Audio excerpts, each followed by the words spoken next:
জয় শ্রীকৃষ্ণ। রাধে রাধে। বন্ধুরা, আষাঢ় মাসের আগমনে প্রকৃতি যেন নবজীবনের স্পর্শ পায়। কালো মেঘ, শীতল বাতাস আর বৃষ্টি দ্বারায় চারিদিক সজীব হয়ে ওঠে। আষাঢ় মাসের প্রথম বর্ষণে ধরণী মায়ের তৃষ্ণা মেটে আর কৃষকের হৃদয় জেগে ওঠে নতুন আশা ও সমৃদ্ধির স্বপ্ন। শাস্ত্রমতে পবিত্র আষাঢ় মাসে কিছু সাত্ত্বিক ও স্বাস্থ্যকর খাদ্য গ্রহণ করা অত্যন্ত শুভ ও কল্যাণকর। তবে এর পাশাপাশি বেশ কিছু খাবার ও সবজিও রয়েছে যা এই সময়ে বর্জন করার পরামর্শ দেওয়া হয়। বিশেষ করে আষাঢ় মাসে এই তিনটি নিষিদ্ধ সবজি খাওয়া থেকে বিরত থাকতে হবে। এই বিধি অমান্য করলে শরীরের নানা ধরনের অসুস্থতা দেখা দিতে পারে। বাস্তুদোষের কারণে সংসারে অশান্তি বৃদ্ধি পেতে পারে এবং চরম আর্থিক সমস্যা তৈরি হওয়ার আশঙ্কাও থাকে। পঞ্জিকা অনুসারে এই আষাঢ় মাসের পূর্ণিমা তিথি পূর্বাষাঢ়া নক্ষত্রে সংগঠিত হয়। সেই নক্ষত্রের নাম থেকেই আষাঢ় মাসের নামকরণ হয়েছে। বর্ষা ঋতুর সূচনাকারী এই মাস প্রকৃতিতে নিয়ে আসে সজীবতা, উর্বরতা এবং নতুন প্রাণের স্পন্দন। আষাঢ়ের বৃষ্টি দ্বারায় শুষ্ক ধরণী সিক্ত হয়ে ওঠে। নদ, নদী, খাল, বিল ও জলাশয়গুলো নতুন জল পরিপূর্ণ হয়ে প্রাণ ফিরে পায়। কৃষি নির্ভর সমাজে এই মাসের গুরুত্ব অপরিসীম, কারণ আষাঢ় থেকেই ধান চাষ সহ বিভিন্ন কৃষিকাজের মূল পর্ব শুরু হয়ে যায়।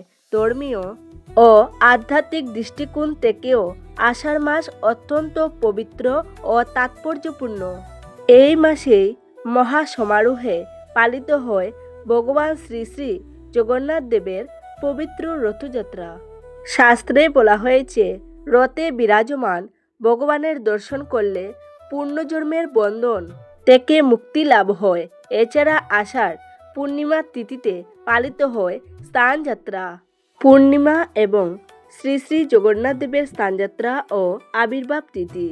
স্কন্দ পুরাণে আষাঢ় মাসের পুণ্যফল সম্বন্ধে বলা হয়েছে, আষাঢ় মাসে স্নান, দান, জপ ও ধর্মকর্মের মাধ্যমে যে পুণ্য অর্জিত হয় তা ভগবান বিষ্ণুর ভক্তের জন্য কোটি গুণ বৃদ্ধি পায়। কারণ ব্রহ্ম বৈবর্ত পুরাণে বলা হয়েছে, ভগবান বিষ্ণুর নাম স্মরণ পুণ্যদায়ক, সমস্ত পাপ বিনাশকারী, সকল দুঃখ দূরকারী এবং সমৃদ্ধি প্রদানকারী। এবছর আষাঢ় মাসের প্রথম দিকেই পড়েছে জামাই ষষ্ঠী এবং অরণ্য ষষ্ঠী। তারপর শ্রী শ্রী গঙ্গা দশহরা ও গঙ্গা পূজা এবং শ্রী শ্রী মনসা পূজা। আষাঢ় মাসেই পালিত হয়েছে শ্রী শ্রী কামাখ্যা মাতার মহাপূজা ও অম্বুবাচী মহোৎসব, যা ভক্তদের কাছে বিশেষ তাৎপর্যপূর্ণ। শাস্ত্রমতে আষাঢ় মাসে অনুষ্ঠিত পাণ্ডবা নির্জলা একাদশী এবং যোগিনী একাদশী বছরের অন্যতম শ্রেষ্ঠ একাদশী হিসেবে গণ্য হয়। এছাড়া আষাঢ় মাসেই রয়েছে শ্রী শ্রী মনসা দেবীর আরাধনা এবং অষ্টনাগ পূজার মতো গুরুত্বপূর্ণ অনুষ্ঠান। এই মাসের পূর্ণিমা ও সংক্রান্তি তিথিতে অনেকের বাড়িতেই ভক্তি ভরে অনুষ্ঠিত হয় শ্রী শ্রী সত্যনারায়ণের পূজা, যা সংসারের মঙ্গল, শান্তি ও সমৃদ্ধির জন্য বিশেষভাবে প্রচলিত। আষাঢ় মাস থেকে শুরু হয় চাতুর্মাস্য ব্রত। শাস্ত্রমতে আষাঢ় মাসে ভগবান বিষ্ণু, মহাদেব, শিব, মা গঙ্গা এবং মা লক্ষ্মীর আরাধনা বিশেষ পুণ্যদায়ক এবং ভক্তিভরে তাদের পূজা করলে জীবনে সুখ, শান্তি ও কল্যাণ লাভ হয়। জ্যোতিষশাস্ত্রের দৃষ্টিতেও আষাঢ় মাস অত্যন্ত গুরুত্বপূর্ণ। এই মাসে শনিদোষ, গ্রহদোষ ও বিভিন্ন বাস্তু সংক্রান্ত অশুভ প্রভাব প্রশমনের জন্য নানা ধর্মীয় আচার, পূজা পাঠ ও প্রতিকারমূলক কাজের বিশেষ গুরুত্ব রয়েছে। এছাড়াও আষাঢ় মাসে স্নান, দান, বিভিন্ন ব্রত পালন ও সেবামূলক কাজ করা অত্যন্ত শুভ ও ফলপ্রদ। নমস্কার বন্ধুরা, রাধাকৃষ্ণ ভক্ত ইউটিউব চ্যানেলে আপনাদের সকলকে স্বাগতম। আজকের এই বিশেষ পর্বে আমরা জেনে নেব পবিত্র আষাঢ় মাসের কিছু গুরুত্বপূর্ণ বিধিনিষেধ সম্পর্কে স্বয়ং ভগবান কৃষ্ণ এই মাসে পালনীয় কিছু নিয়ম ও আচরণের কথা উল্লেখ করেছেন।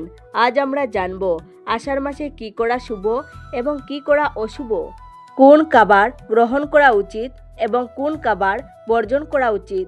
বিশেষ করে এমন 3টি সবজির কথা জানব যেগুলি এই মাসে খাওয়া অনুচিত বলে শাস্ত্রে বর্ণিত হয়েছে। এই নিষিদ্ধ খাদ্যগুলি গ্রহণ করলে বাস্তুদোষ সৃষ্টি হয়। এর ফলে অর্থনৈতিক সংকট, পারিবারিক অশান্তি, নানা ধরনের শারীরিক সমস্যা, কর্মক্ষেত্রে বাধা এবং জীবনে দুর্ভাগ্য আসতে পারে। আপনি আষাঢ় মাসে কোনো ব্রত বা উপবাস পালন করুন কিংবা নাই করুন, তবুও শাস্ত্রসম্মত খাদ্যবিধি মেনে চলা অত্যন্ত কল্যাণকর। এই নিয়মগুলি অনুসরণ করলে গৃহের নেগেটিভ শক্তি ও বাস্তুদোষের প্রভাব হ্রাস পায়, ভগবান কৃষ্ণ আর মা লক্ষ্মীর আশীর্বাদ লাভ হয় এবং পরিবারের সুখ, শান্তি ও সুস্বাস্থ্য বজায় থাকে। এর পাশাপাশি আজকের আলোচনায় আমরা জানব আষাঢ় মাসের 5টি প্রাচীন ও শুভ উপায় বা টোটকা সম্পর্কে, যেগুলি আপনার সংসারে অর্থনৈতিক সমৃদ্ধি, কর্মোন্নতি এবং সার্বিক উন্নতির পথকে সুগম করতে সাহায্য করে। তাই পুরো আলোচনা শেষ পর্যন্ত অবশ্যই দেখুন। বন্ধুরা, সনাতন হিন্দু শাস্ত্র থেকে জানা যায় প্রাচীনকালে আষাঢ় মাসে বর্ষার আগমনের সঙ্গে সঙ্গে ঋষি এবং মুনিরা এক স্থানে অবস্থান করে কঠোর তপস্যা ও শাস্ত্র চর্চা করতেন। অতিরিক্ত বৃষ্টির কারণে ভ্রমণ কষ্টসাধ্য হয়ে পড়ত বলে চাতুর্মাসের সময় তারা আশ্রমে অবস্থান করে ভগবানের আরাধনায় নিজেদের নিয়োজিত করতেন। এই কারণেই আষাঢ় মাসকে ভক্তি, সংযম, সাধনা ও আত্মশুদ্ধির মাস। পঞ্জিকা অনুসারে আষাঢ় মাস বাংলা বছরের 3য় মাস। এই সময় গ্রীষ্মের শেষ ভাগ ও বর্ষাকালের সূচনা দুটোই একসঙ্গে দেখা যায়। বর্ষার কারণে আষাঢ় মাসে বাতাসে আর্দ্রতার পরিমাণ অনেক বেড়ে যায়, ফলে সর্দি, কাশি, বিভিন্ন ধরনের জ্বর, সংক্রমণ এবং অন্যান্য রোগ ব্যাধির প্রকোপ বৃদ্ধি পেতে পারে। তাই এই সময় স্বাস্থ্য ও পরিচ্ছন্নতার দিকে বিশেষ নজর দেওয়া অত্যন্ত জরুরি। প্রতিদিন নিয়মিত স্নান করুন এবং কখনোই ভেজা বা ময়লা কাপড়, পোশাক দীর্ঘক্ষণ ধরে পরে থাকবেন না। হাত, পা ও নখ সবসময় শুকনো রাখার চেষ্টা করুন, কারণ বর্ষার কাদা ও দূষিত জলের সংস্পর্শে এলে সহজেই তা থেকে ঘা হতে পারে।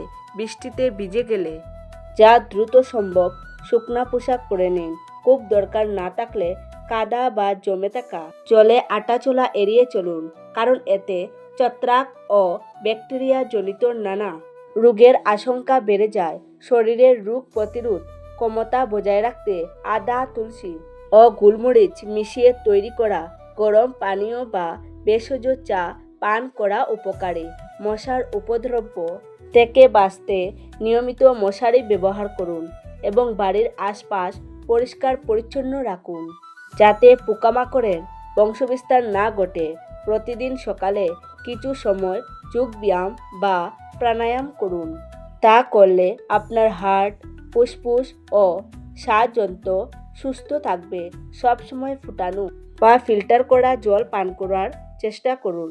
বন্ধুরা, বর্ষার মনোরম পরিবেশকে উপভোগ করুন। স্বাস্থ্যবিধি মেনে চলতে ভুলবেন না।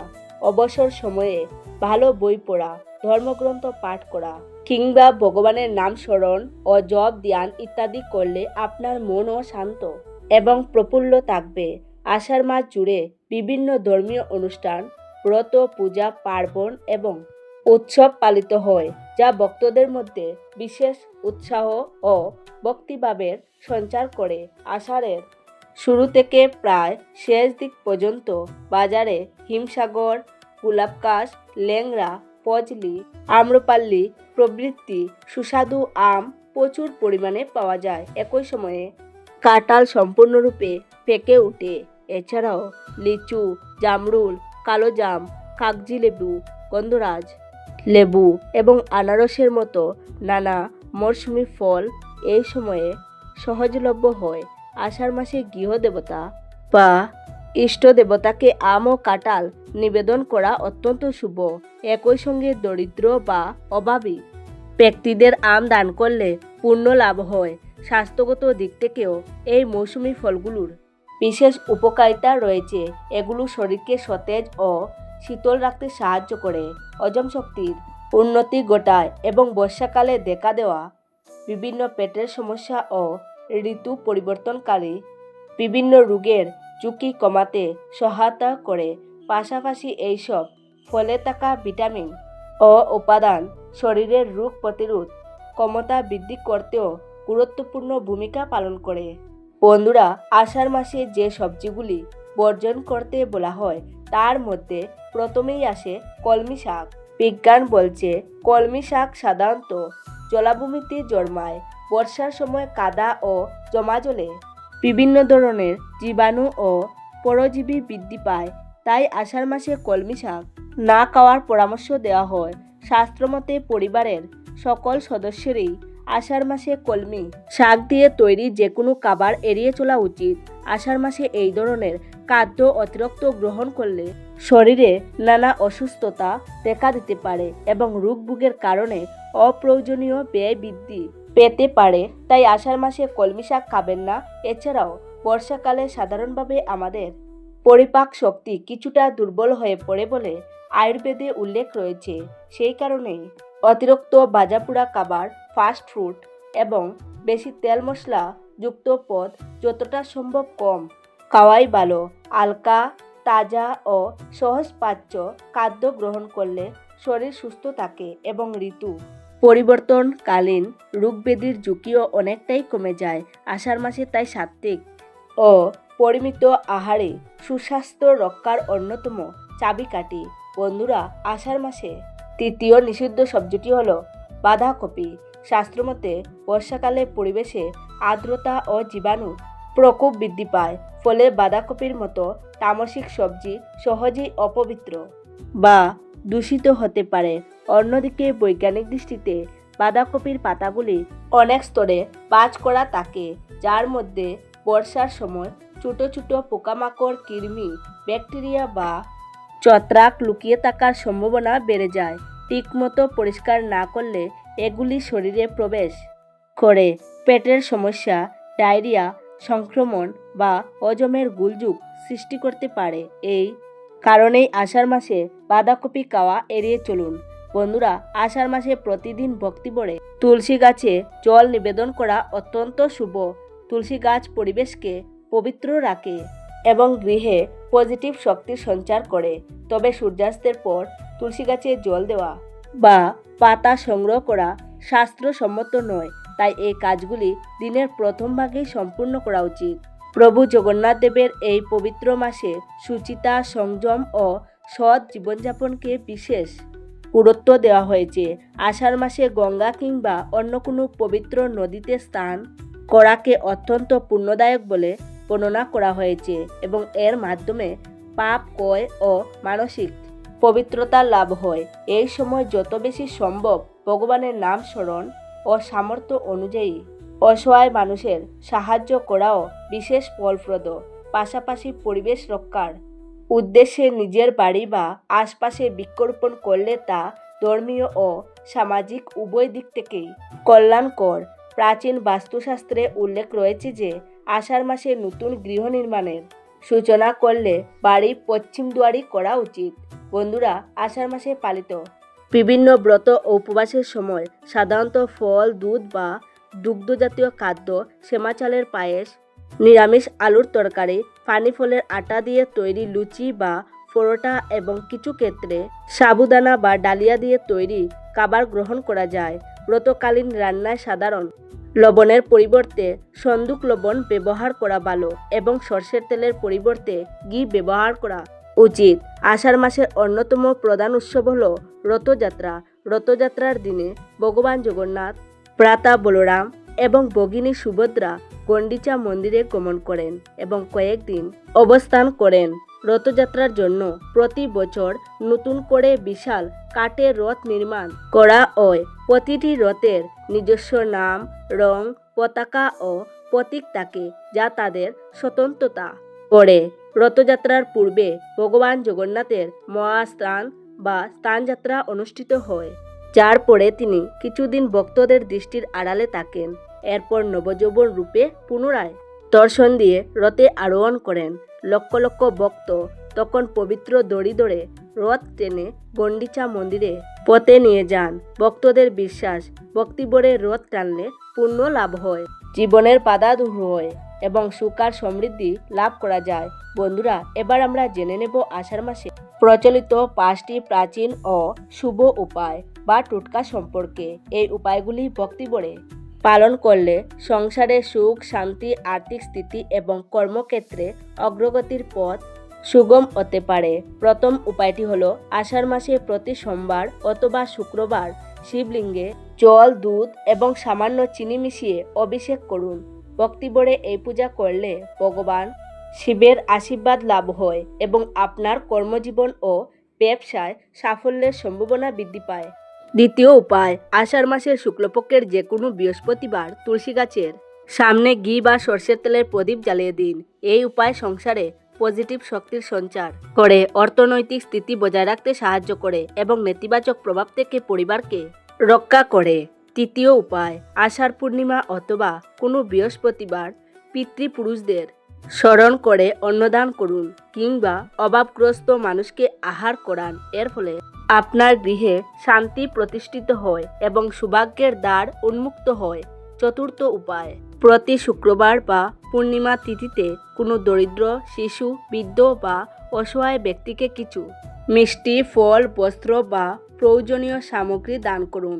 এই সেবামূলক কাজের মাধ্যমে পুণ্য সঞ্চার হয় এবং সংসারে সুখ, স্বাস্থ্য ও সমৃদ্ধি বজায় থাকে।